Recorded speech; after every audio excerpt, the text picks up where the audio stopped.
আল্লামা তকি ওসমানীর চাইতে বড় কোন লেখক আজকে আল্লাহর এই জমিনে আরেকজন পাওয়া যাবে না। ওনার লিখিত বইয়ের সংখ্যা আমার ধারণা 1000 থেকে 1500 হয়ে গেছে। ওনার লিখিত বই 1000 থেকে 1500 পর্যন্ত মনে হয় পৌঁছে গেছে অলরেডি। অথচ আমরা যারা এখানে আছি আমাদের জীবনে 1500 বই পড়তেই পারলাম না। লেখা তো বহুত দূর কা বাত, জীবনে 1500 বই পড়েছি এরকম লোক বাংলাদেশে খুঁজতে গেলে কয়জন পাওয়া যাবে আল্লাহই ভালো জানেন। উনি 1 থেকে 1500 মতো কিতাব লিখেছেন। তার প্রত্যেকটা সময় টোটাল লাইফটাই তার শিডিউলভুক্ত। প্রত্যেকটা দিন তার নিজামুল আওকাতের অধীনে চলে। হুজুরের এক বক্তব্য আমি শুনেছি, হুজুর বলেন, আমার জীবনে 2টা সময় খুব পীড়া দেয় আমার হায়াতের। কারণ ওই টাইমে আমি কোনো কাজ করতে পারি না, এই জন্য আমার খুব পীড়া লাগে। সেটা কোনটা? ফ্লাইট যখন ফ্লাই করে, বিমান যখন ওঠে, তখন কিন্তু সব ধরনের ইলেকট্রিক ডিভাইস ব্যবহার নিষিদ্ধ। বিমান যখন ল্যান্ড করতে থাকে তখন সব ধরনের ইলেকট্রিক ডিভাইস ব্যবহার নিষিদ্ধ, কোনো ইলেকট্রিক যন্ত্র ব্যবহার করা যাবে না। হুজুর বলেন এই 2টা টাইম ছাড়া আল্লাহর মেহেরবানিতে আমার জীবনের একটা মুহূর্ত কখনো নষ্ট হয় না। এই আল্লামা তকি ওসমানী পাকিস্তানের জাস্টিস ছিলেন। গালেবান উনি তখন পাকিস্তানের জাস্টিস।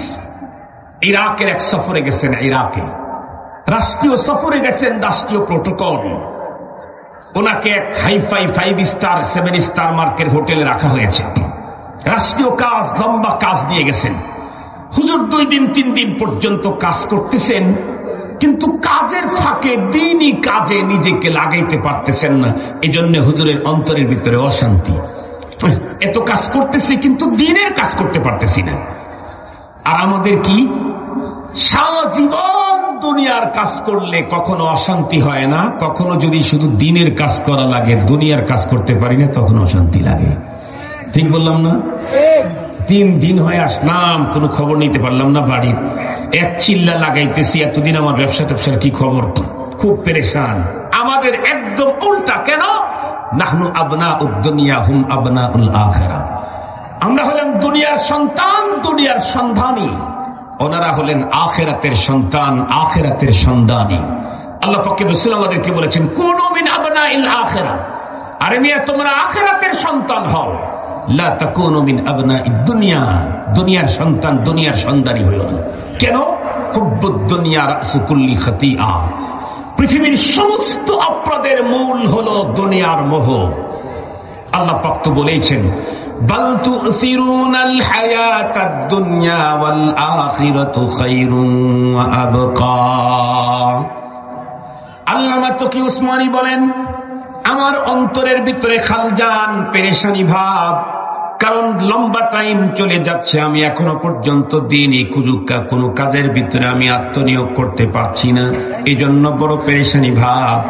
আমি তখন চিন্তা করলাম, দেখি তো আমার এতদিন বিদেশি সফরের ভিতরে আমার নিজের রেস্টের জন্য কয়টা দিন রাষ্ট্র আমার জন্য নির্ধারণ করেছে। একটা পর্যায়ে আমি যখন আমার সফরের কর্মসূচিটা যখন দেখতেছিলাম, তখন দেখলাম আলহামদুলিল্লাহ কাজের ফাঁকে আমার একদিনের কর্মবিরতি আছে। দিলের ভিতরে বড় প্রশান্তি এসে গেল, কারণ আমি ওই দিন আমার ইচ্ছা মতো দিনই কাজে নিজেকে আত্মনিয়োগ করতে পারবো। হুজুর বলেন, আগামীকালকে আমার সেই দিন।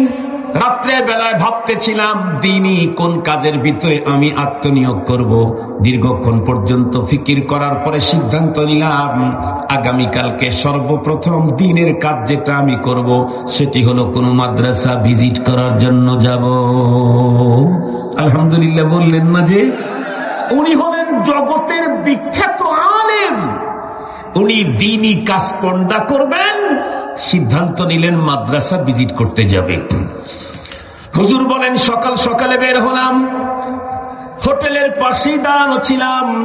পাশেই দেখি বেশ কিছু যুবক, পাশে বন্ধুরা আমার এলাকার লোকাল যুবক দাঁড়িয়ে আছে। তাদেরকে ডেকে বললাম, যুবক শোনো, ওরা আমার কাছে আসলে জিজ্ঞেস করলাম, বাবা তোমাদের এই অঞ্চলের ভিতরে মাদ্রাসা কোথায় কোথায় আছে, আমাকে একটু বলবা কি? ওরা তখন আমার দিকে তাকায় হতচকিত হয়ে বলল, আমাকে জিজ্ঞেস করে আইস মাদ্রাসা, হুজুর মাদ্রাসা আবার কি জিনিস? আল্লামা তকি উসমানী বলেন, যুবকগুলা যখন বলল আইস মাদ্রাসা, আমার তখন মাথা হেট হয়ে গেল। কেন? পৃথিবীর প্রথম মুতামাদ্দুন কওম হলো ইরাক।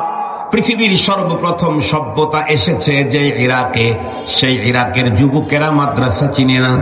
তাছাড়া এই ইরাক অতীতের ইতিহাস হলো পৃথিবীর বড় বড় বিশ্ব চ্যাম্পিয়ন ইসলামী মনীষী তৈরি করেছে এই ইরাক।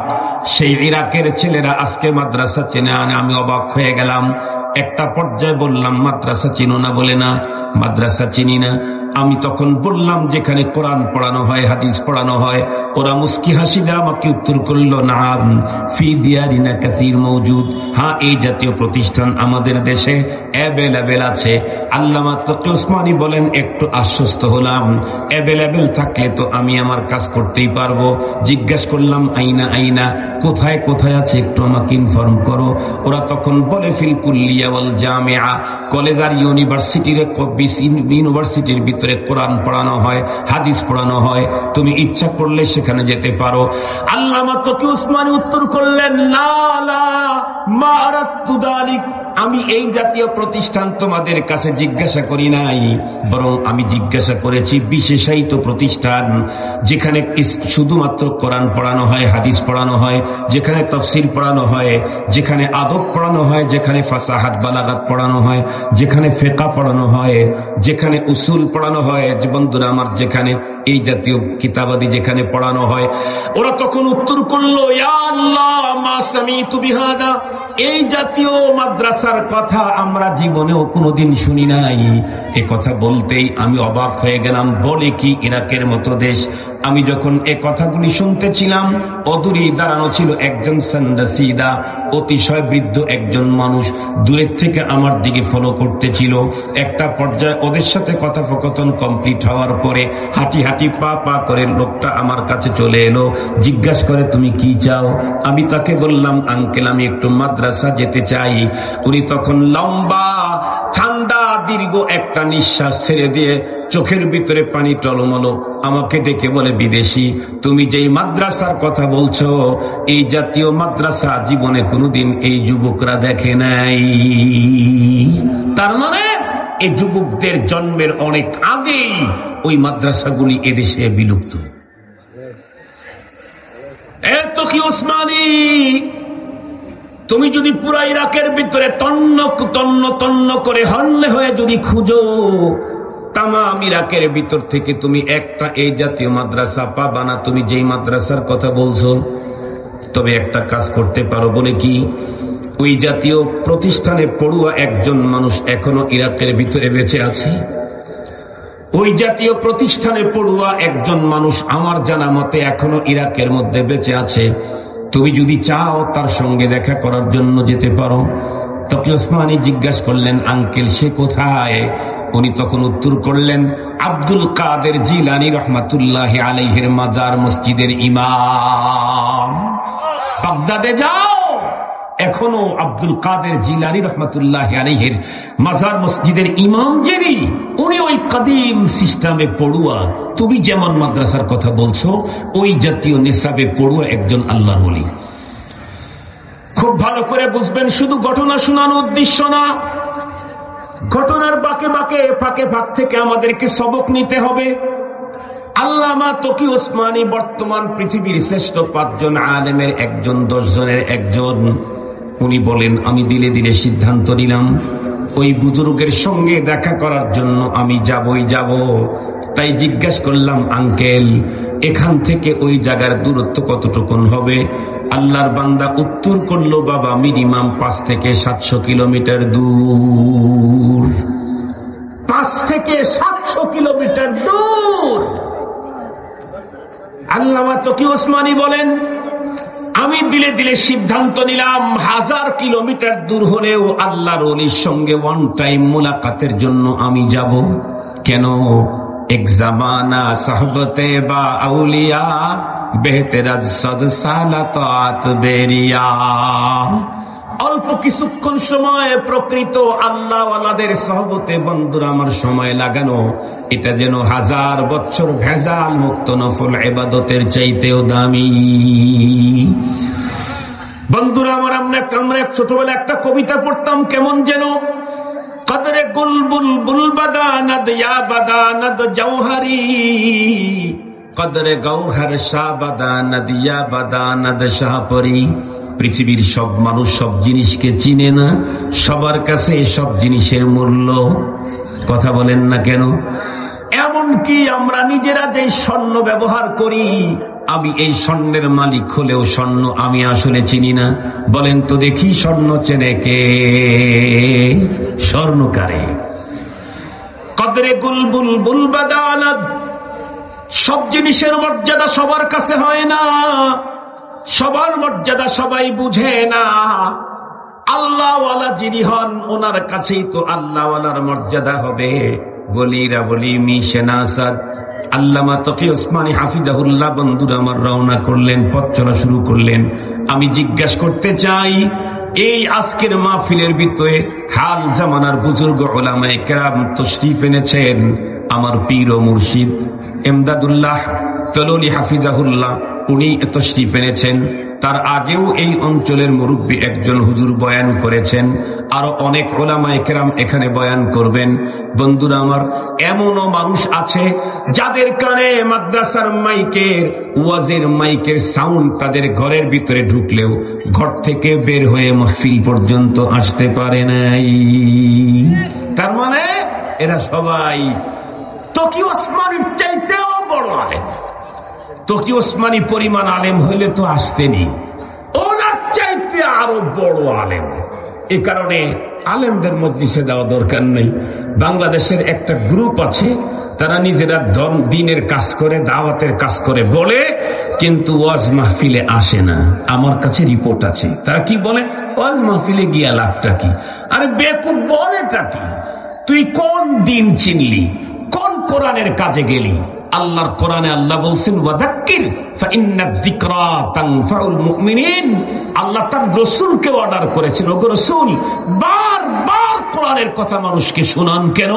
কোরআনের কথা মানুষকে শোনাইলেই যাদের ঈমান আছে তাদের ঈমানদারদের ফায়দা হবেই হবে, হবেই হবে। যার ঈমান নাই তার যদি ফায়দা নাও হয়, ঈমানদারের ফায়দা, কথা বলেন না কেন, ঈমানদারের ফায়দা হবেই হবে। তকি ওসমানী হাফিজাহুল্লাহ চলে গেলেন ওখানে। আমাদের চরিত্র কি? আমরা এখন আজান দিলে ওযু করি, ওযু করার পরে কি করি? এই কতক্ষণ বাকি আছে রে? 10 মিনিট। ও এত আগে যায় লাভ কি? মসজিদের ভিতরে জামাতের বাকি আছে 10 মিনিট, এই জন্য এত আগে যায় লাভ কি? তকি ওসমানী যখন ঢুকলেন বাগদাদের জামে মসজিদে, হুজুর দেখলেন আজানের এখনো 1-1.5 ঘন্টা বাকি। চিন্তা করলেন বাইরে থেকে লাভটা কি? আল্লাহর ঘরে বসে আল্লাহর কালাম তেলাওয়াত করি। এটা তকি ওসমানীর চরিত্র। আমাদের চরিত্র, আজান হয়ে গেছে, ওযু করছি, মসজিদের ভিতরে ঢুকতে লেগে চিন্তা করছি কত, ও জামাতের এখনো 10 মিনিট বাকি আছে, এত আগে যায় লাভ কি? এটা হলো আমাদের চরিত্র। আল্লামা তকি ওসমানী এক পর্যায়ে ভিতরে ঢুকে পড়লেন।